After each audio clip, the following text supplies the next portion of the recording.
Richard Mdluli spent decades enforcing the law. He rose through the ranks of the South African Police Service, eventually landing the most powerful intelligence position in the country, head of crime intelligence. This wasn't just any job. It gave him access to state secrets, covert operations, classified funds meant for undercover work, and informants. He controlled information that could destroy political careers or protect them. But somewhere along the way, the man sworn to protect South Africa became one of its most dangerous criminals. The same systems designed to catch corruption became the tools he used to hide it. By the time investigators pieced together what was happening, millions of rands had vanished. State funds intended for national security were financing luxury cars, international travel, and personal favors. Mdluli didn't just bend the rules. He weaponized the entire intelligence apparatus to shield himself and attack anyone who got too close. So how did a police officer transform into a crime boss, operating from inside the system, meant to stop him? Richard Mdluli joined the South African police in August 1979 as a constable. He was born in May 1958, and by the time he entered the force, apartheid South Africa's security apparatus was one of the most militarized and secretive in the world. Mdluli spent years working his way up. He served as station commander at Voslorus police station in Gauteng and eventually reached the rank of deputy police commissioner of Gauteng. On paper, his career looked solid. But beneath that surface, something darker was brewing. In February 1999, while Mdluli was still at Voslorus, a man named Upa Ramogibe was shot 3 times and killed. Ramogibe had been involved in a love triangle with Mdluli. The two men had both been romantically linked to a woman named Chidi Buthelezi. When Buthelezi chose Ramogibe over Mdluli, things turned violent. Before Ramogibe's death, he and another woman, Alice Manana, were kidnapped and assaulted. The attackers? Mdluli and his associates. This wasn't a crime of passion that got out of hand. This was a station commander using his official police capacity to carry out a personal vendetta. Mdluli had police resources, authority, and the ability to manipulate evidence. According to investigators, he hid police dockets related to the attempted murder and kidnapping in the safe in his own office.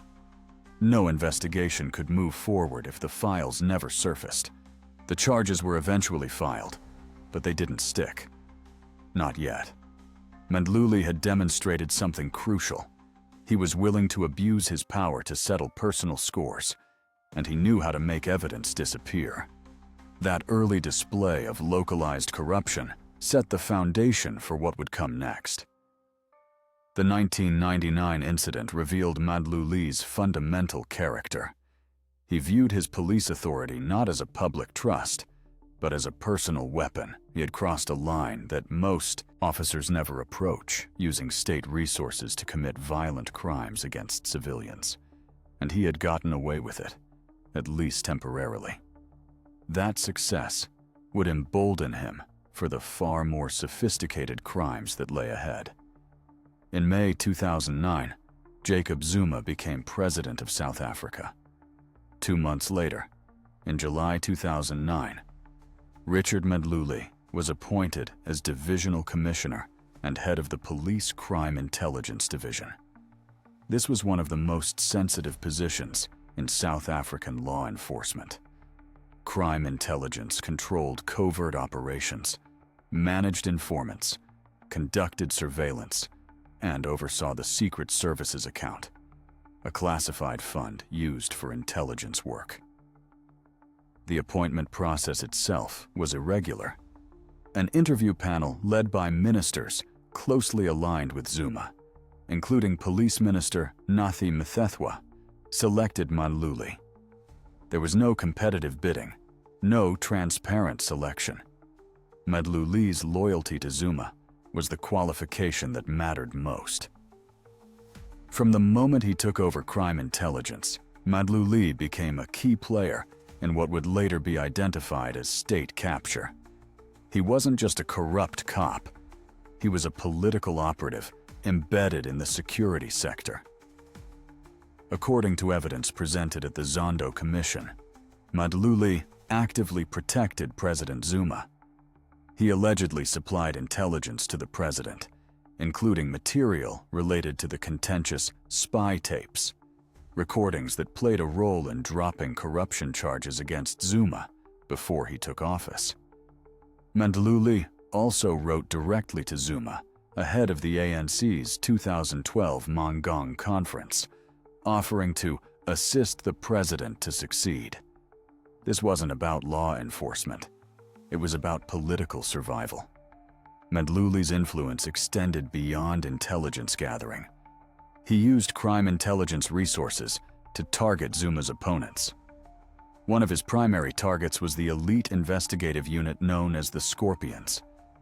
In 2007 and 2008, Mdluli orchestrated fraud and corruption charges against Gary Nell, then head of the Scorpions unit in Gauteng. The charges were eventually refused by the chief prosecutor due to insufficient evidence, but the damage was done. The message was clear: investigate the wrong people, and you'll be investigated yourself. The irregular nature of Mdluli's appointment wasn't hidden. It was an open signal to everyone in law enforcement about how power now operated. Merit, experience, and integrity no longer determined who led critical institutions. Political loyalty did. And once Mdluli was in position, he had access to tools that made him nearly untouchable. The Secret Services account gave him untraceable money. The classification system gave him secrecy, and his direct line to the president gave him protection from any internal challenge. Between 2008 and 2012, Mdluli and his network systematically looted the Secret Services account. The SSA wasn't a regular budget line.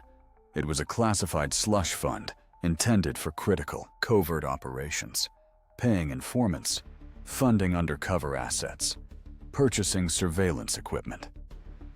The secrecy surrounding the account made it nearly impossible to audit. That secrecy became Mdluli's greatest weapon. Working with Solomon Lazarus, the chief financial officer of crime intelligence, and Heine Barnard, the former SAP supply chain manager, Mdluli turned the SSA into a personal piggy bank. The three men are charged with corruption, fraud, and theft related to the systematic misuse of these funds. The scale of the theft wasn't fully understood until internal auditors started asking questions. Cobus Rose, serving as divisional head of internal auditing at Crime Intelligence, identified serious evidence of fraud and corruption concerning the Secret Services account. He reported his findings to Mdluli. Instead of launching an investigation, Mdluli had Roos summarily transferred. That move sent a message to everyone inside Crime Intelligence. Ask too many questions, and you're gone. But Roos wasn't the only one documenting the rot. Major General Mark Hankel drafted a secret report addressed to the Inspector General of Intelligence. The report detailed widespread maladministration, corruption, fraud, and nepotism in respect of the Secret Services account. The document confirmed that the institutional failures were extensively documented internally. Yet Mdluli's political allies deliberately ignored the findings. The Hankel report never led to action. It was buried, suppressed, kept away from public and parliamentary oversight. The corruption wasn't hidden because no one knew about it. It was hidden because the people who should have acted chose not to. Crime intelligence officials deliberately weaponized the classification system. Documents related to SSA spending were stamped with high-level security classifications not to protect national security. but to hide corruption and fraud. The system designed to safeguard sensitive intelligence operations became a mechanism for institutional impunity. No parliamentary committee could access the files. No journalist could request them. No court could easily compel their release. Mdluli had transformed secrecy from a security measure into a criminal defense strategy. The mechanics of the looting were straightforward once the internal controls were neutralized. Lazarus and Barnard controlled the financial and supply chain infrastructure. They could authorize payments, process invoices, and move money without triggering alarms. Mdluli provided the political cover and ensured that anyone who questioned the transactions was silenced or removed. The three men operated as a unit, each playing a necessary role in maintaining the flow of stolen funds. And because the Secret Service's account was designed to be opaque, tracking the money required extraordinary effort from investigators who had to fight through layers of classification and obstruction. Mdluli's prolonged evasion of accountability wasn't luck. It was the result of a deliberate network of high-ranking officials who actively obstructed justice. At the top of that network was President Jacob Zuma himself. Zuma's relationship with Mdluli was transactional. Mdluli provided political intelligence and attacked Zuma's opponents. In exchange, Zuma ensured Mdluli remained untouchable. When charges started piling up against Mdluli, the protection became more explicit.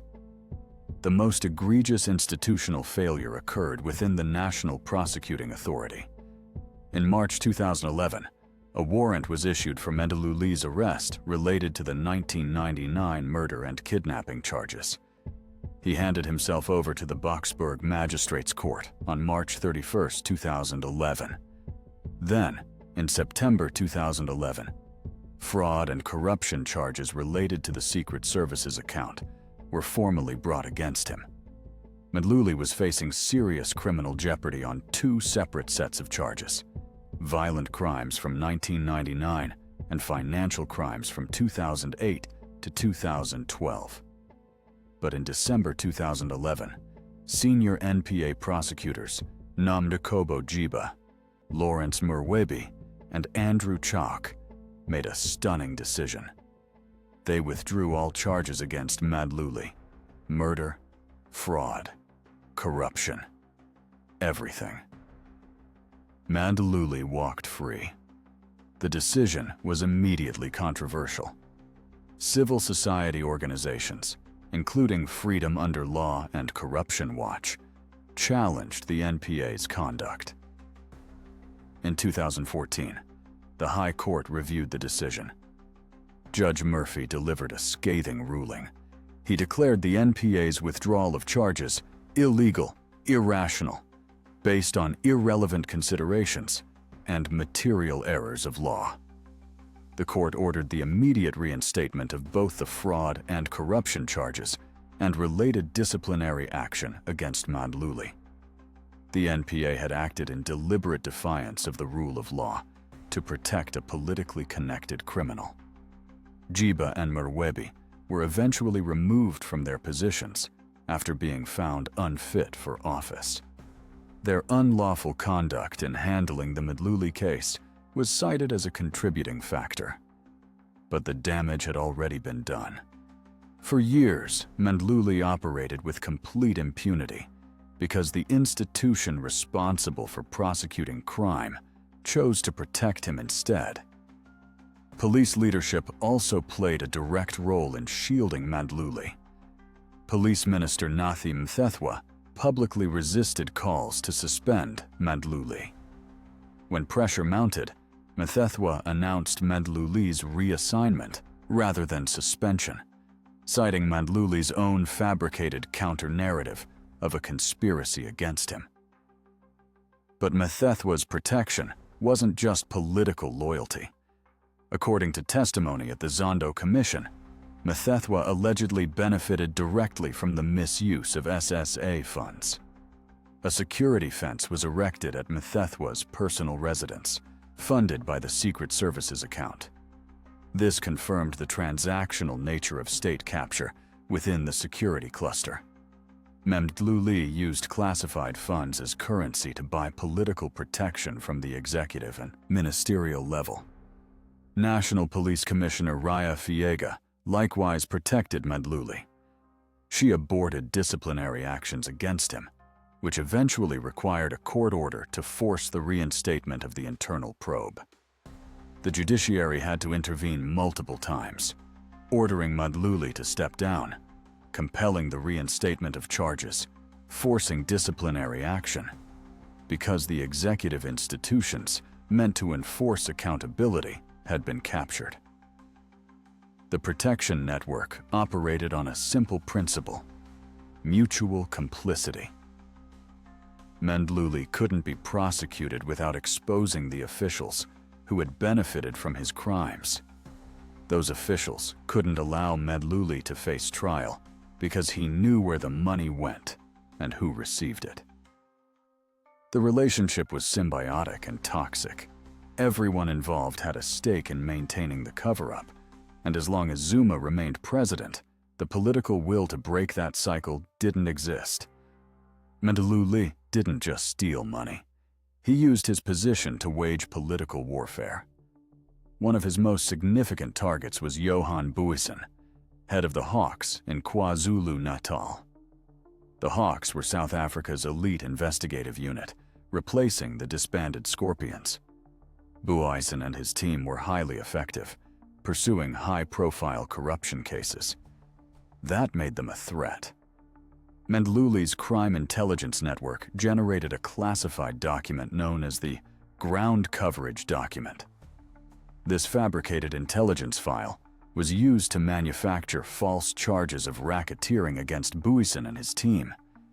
The accusations centered on allegations that Booysen led a Cato Manor death squad involved in organized crime activities.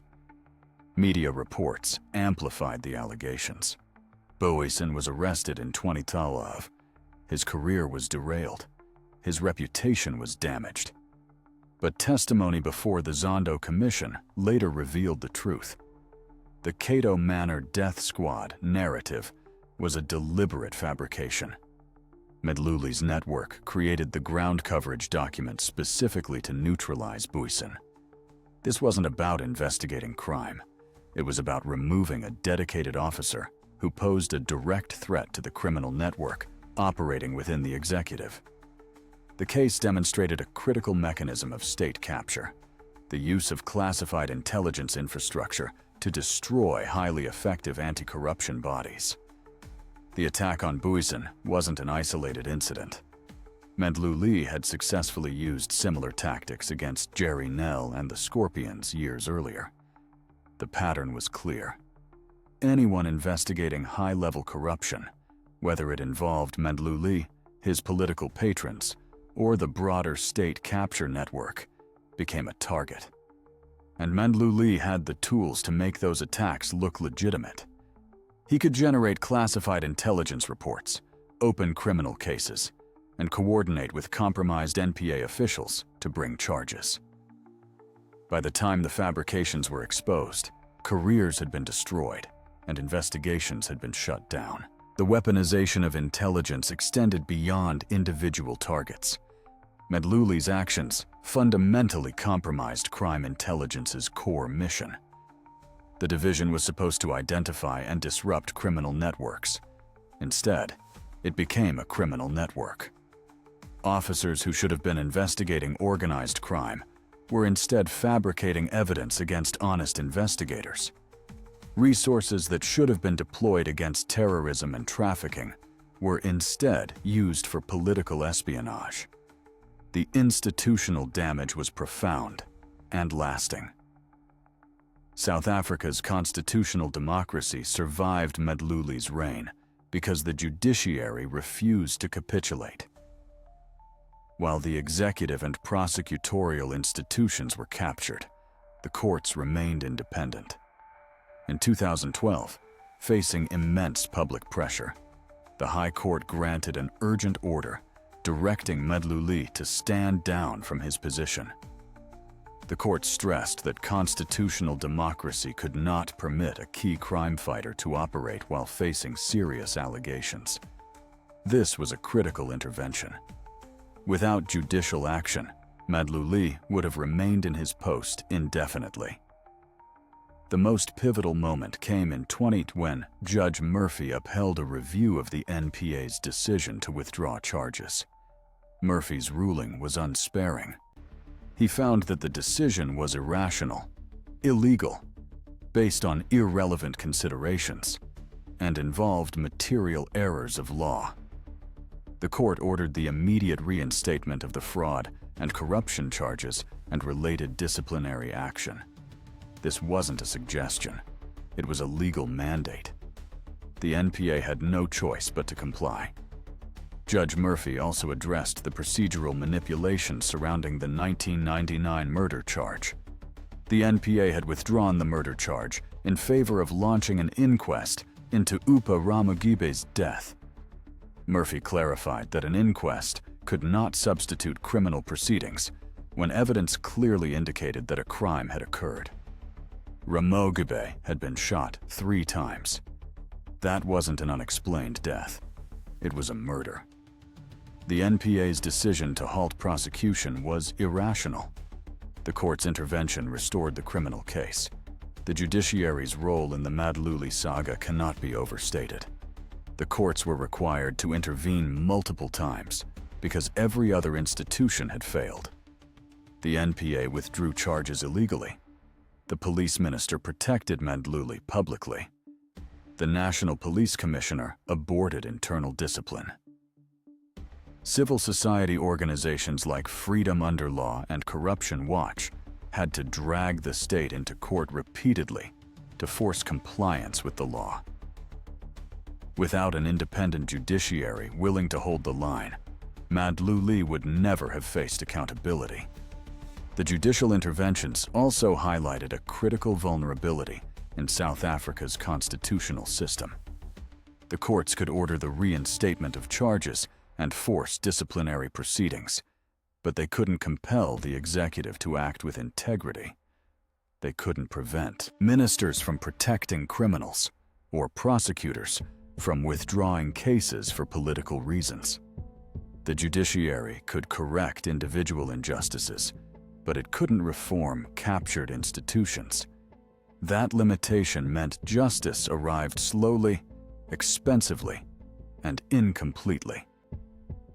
On July 30th, 2019, Richard Mdluli was found guilty of charges stemming from the 1999 incidents.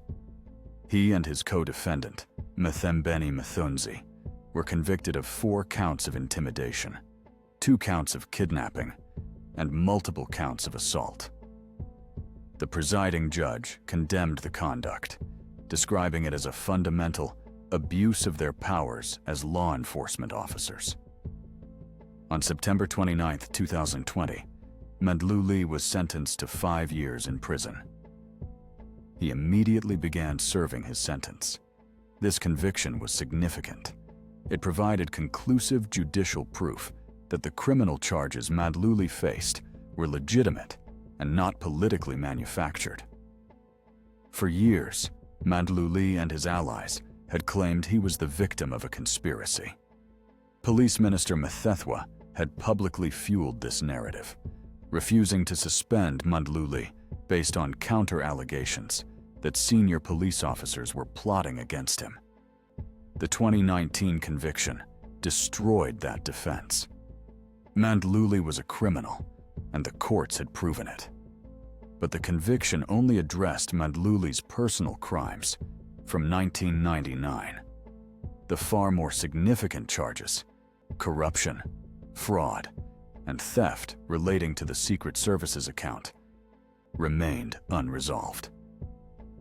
Those charges represented Mdluli's central role in state capture. They involved the systematic looting of state funds, the weaponization of intelligence resources, and the complicity of high-ranking officials across multiple institutions. Accountability for that institutional theft would require a second trial. The 1999 conviction carried symbolic weight beyond the legal finding. It demonstrated that even powerful, politically connected officials could eventually face consequences. It validated the persistence of Opa Ramogibe's family, who had lived in fear for years while waiting for justice. And it confirmed that the judicial system, despite being slow and repeatedly obstructed, could still function when civil society and independent judges refused to accept impunity. In May 2025, the long-awaited corruption trial finally commenced in the Pretoria High Court. Mdluli, Solomon Lazarus, and Heine Barnard pleaded not guilty to charges of corruption, fraud, and theft relating to the Secret Service's account. The trial has been marked by delays, legal obstruction tactics, and political interference. Mdluli even attempted to have the High Court judge recused, another delay tactic in a case that has dragged on for over a decade. The outcome of this trial will determine whether South Africa can secure a conviction for the systemic, institutional theft that defined Mdluli's command from 2008 to 2012. The evidence is substantial. Internal reports documented the fraud. Financial records traced the flow of money. Witnesses testified about the misuse of funds. But securing a conviction has proven extraordinarily difficult. The same institutional resistance that protected Mdluli for years continues to complicate the prosecution. The trial is being intensely monitored. A conviction would provide final legal closure on the most politically sensitive aspect of Mdluli's criminality. It would establish a necessary precedent against the misuse of classified intelligence funds in South Africa. It would also send a message that even the most politically connected officials can be held accountable. But if the trial fails, it will confirm what many South Africans already suspect, that the institutions meant to enforce the law have been so thoroughly compromised that justice is no longer possible. The prosecution faces significant challenges. Much of the evidence involves classified documents that require special handling in court. Witnesses may be reluctant to testify against former colleagues or superiors, and the defense will likely argue that the secrecy inherent in intelligence work makes it difficult to distinguish legitimate expenditures from criminal misuse. These obstacles are real, but they also underscore why the Secret Service's account became such an attractive target for corruption in the first place.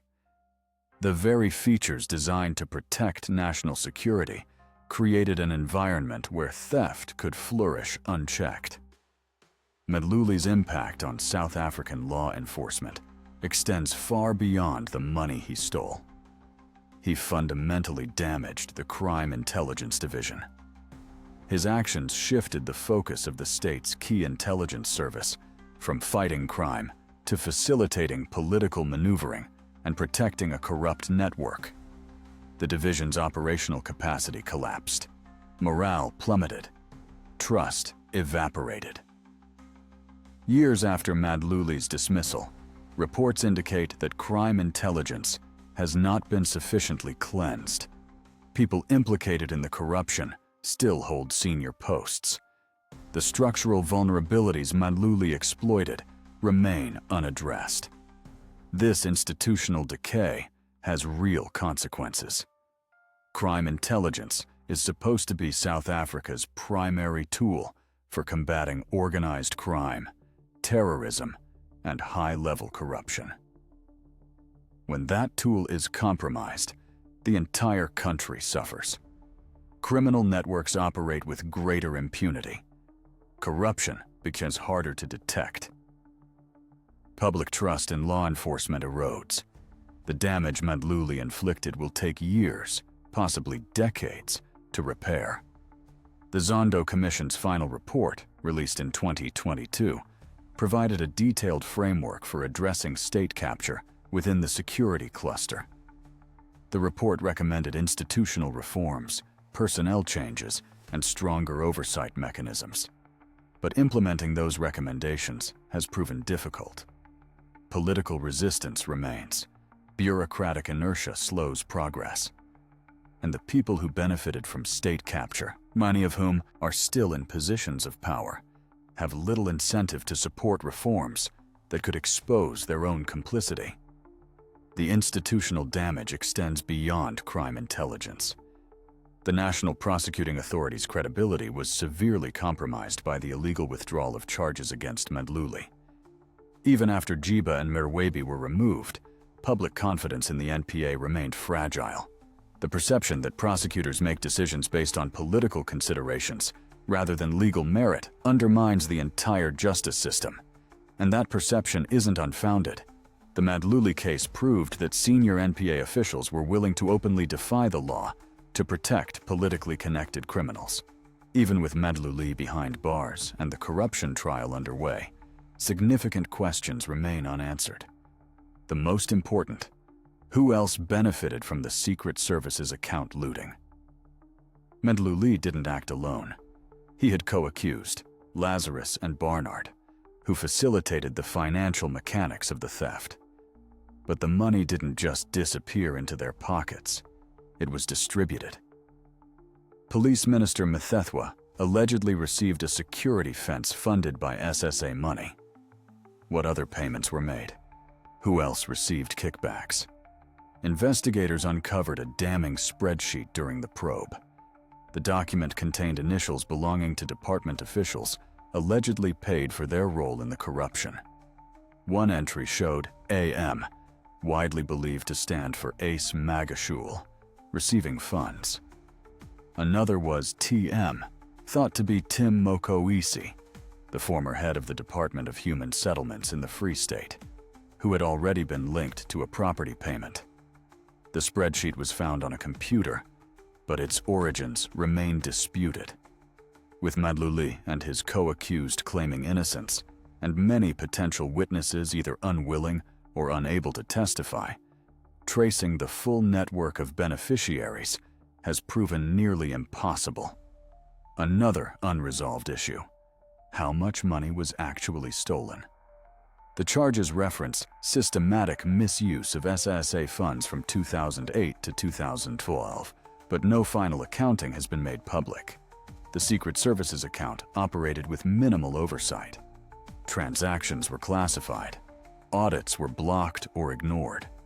Even now, with the case in court, the exact scale of the theft remains uncertain. What is clear is that millions of rands vanished, money that should have been used for national security operations, but instead funded luxury lifestyles and political patronage. There's also the question of what intelligence operations were compromised by Mdluli's corruption. When a crime intelligence head is stealing from the operational budget, legitimate intelligence work suffers. Informants may not get paid. Undercover operations may be canceled. Surveillance equipment may not be purchased. The national security implications of Mdluli's crimes have never been fully assessed. What criminal networks benefited from crime intelligence's dysfunction during Mdluli's tenure? What terrorist threats went undetected? What corruption schemes proceeded unhindered because the institution responsible for investigating them was itself corrupt? Mdluli's story is inseparable from the broader state capture project that consumed South Africa during Jacob Zuma's presidency. State capture wasn't just about the Gupta family and corrupt contracts. It was about systematically compromising every institution meant to enforce accountability: the police, the prosecuting authority, the intelligence services, the tax authority, state-owned enterprises. Mdluli was a central figure in the security cluster component of that project. His role was strategic. By controlling crime intelligence, Mdluli could protect Zuma from investigation, attack Zuma's opponents, and suppress evidence of other state capture activities. The spy tapes that helped drop corruption charges against Zuma Before he became president, Mdluli was allegedly involved in managing that intelligence. The fabricated charges against Johan Boysen and the Hawks?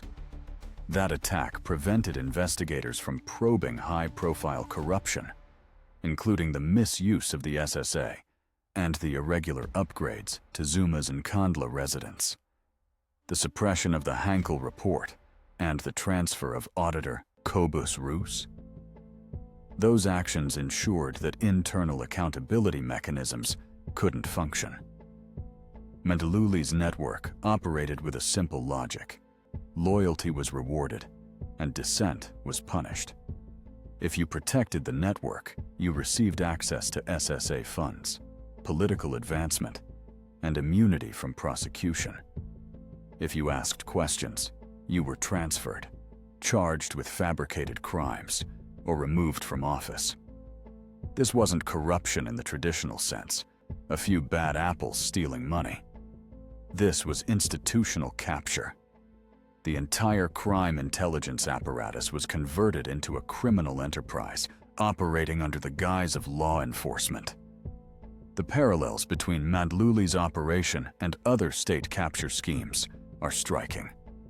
In every case, the same patterns emerge: irregular appointments based on political loyalty rather than merit, the systematic neutralization of oversight mechanisms, the use of state resources for personal enrichment and political warfare, the protection of wrongdoers by senior officials who themselves benefit from the corruption. Mdluli wasn't an outlier. He was a prototype. And his success demonstrated to other opportunists within the state that crime could be conducted with impunity as long as you served the right political masters. Mdluli is currently serving a 5-year sentence for the 1999 crimes.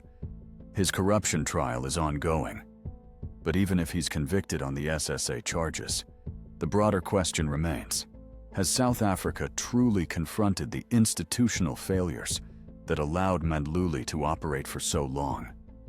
The answer is far from clear. Nomji Kobo-Jiba and Lawrence Merwebi, the NPA officials who illegally withdrew charges against Mdluli, were removed from office. But their removal came only after years of sustained pressure from civil society and repeated court interventions. How many other compromised officials remain in their posts? Nathi Mthethwa, who allegedly benefited from SSA funds and publicly protected Mdluli, continues to hold senior political positions. Raya Fiega, who aborted disciplinary proceedings against Mdluli, left office but faced no criminal consequences. The political protection that shielded Mdluli didn't disappear when he went to prison. It simply became less visible. The institutional reforms recommended by the Zondo Commission are supposed to address these vulnerabilities. Stronger oversight of classified funds, independent bodies to investigate intelligence abuses, personnel vetting to prevent politically motivated appointments. But reforms require political will. They require leaders willing to dismantle the systems that brought them to power. In South Africa, that will has been inconsistent at best. The damage Mdluli caused can't be measured solely in stolen rands or years of legal delays. The deeper loss is institutional trust. Crime intelligence was supposed to be South Africa's shield against serious organized crime. It was meant to protect the country from terrorism, trafficking, corruption, and violence. Instead, it became a tool for political repression and personal enrichment. That betrayal resonates far beyond one man's crimes. When police officers see their colleagues looting state funds and facing no consequences for years, it sends a message. When prosecutors withdraw charges for political reasons, it sends a message. When ministers protect criminals instead of enforcing the law, it sends a message. The message is clear. The system is broken. Accountability is optional. And if you have the right political connections, you can get away with almost anything. That cynicism is corrosive. It undermines public trust in law enforcement. It discourages honest officers from speaking out. It emboldens other would-be criminals who see Mdluli's story and think they can do the same. Rebuilding that trust will require more than a few high-profile convictions. It will require a sustained, comprehensive effort to reform institutions, prosecute wrongdoing, and demonstrate that the rule of law applies to everyone, regardless of political connections. As Mdluli's corruption trial continues, South Africa faces a critical test. Can the National Prosecuting Authority secure a conviction for the systematic looting of the Secret Service's account? Can the courts force accountability not just for one corrupt official, but for the entire network of enablers who made his crimes possible? And can the country implement the institutional reforms necessary to prevent another Richard Mdluli from rising to power? The answers to these questions will shape South Africa's trajectory for years to come. A conviction in the corruption trial would represent a significant step toward accountability. It would confirm that even the most politically protected criminals can be brought to justice. But a conviction alone won't repair the damage. That will require institutional transformation, new leadership in crime intelligence, strengthened oversight mechanisms, genuine independence for the prosecuting authority, and a political culture that prioritizes the rule of law over factional loyalty. Richard Mdluli's story is not an aberration. It's a case study in how institutions fail when political power supersedes legal accountability. His rise from station commander to head of crime intelligence wasn't based on merit or competence. It was based on loyalty to a political faction willing to weaponize state institutions for its own survival. His prolonged evasion of justice wasn't due to insufficient evidence. It was due to deliberate obstruction by officials who prioritized protecting Mdluli over upholding the law. And his eventual conviction came only because civil society organizations and an independent judiciary refused to accept impunity as the status quo. The question now is whether South Africa has learned from this experience, or whether the systems that enabled Mdluli remain intact, waiting for the next opportunist willing to exploit them. The answer lies not in one trial or one conviction, but in the sustained commitment to institutional integrity that must follow. Without that commitment, Mdluli's legacy won't be a cautionary tale. It will be a blueprint. And the cycle of corruption, capture, and impunity will continue, each iteration eroding a little more of the constitutional democracy South Africa fought so hard to build.